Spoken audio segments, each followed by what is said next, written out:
Hi friends, ఎప్పుడు chicken ఒకేలా కాకుండా ఇలాగైతే ట్రై చేయండి, చాలా బాగుంటుంది. దానికోసం ముందుగా అయితే స్టవ్ ఆన్ చేసి కడాయి పెట్టుకొని ఆయిల్ వేసి ఆయిల్ వేడైన తర్వాత పోపు దినుసులు, ఎండుమిర్చి, అదేవిధంగా చెక్క, లవంగాలు ఒక స్టార్ వేయాలి.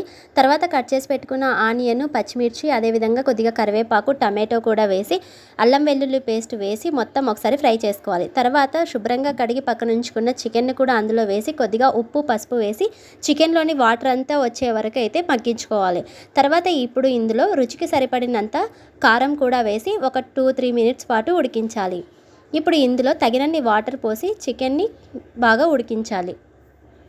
ఇలా చికెన్ ఉడికేటప్పుడు కొత్తిమీరని పేస్ట్ చేసుకొని వేసుకోవాలి. ఇలా వేసుకుంటే టేస్ట్ చాలా బాగుంటుంది. తర్వాత ఇందులో కొద్దిగా ఎండు కొబ్బరి పొడి, అదేవిధంగా ధనియాల పొడి, కొద్దిగా గరం మసాలా, కొద్దిగా జీరా పౌడర్ వేసుకొని మొత్తం ఒకసారి కలుపుకోవాలి.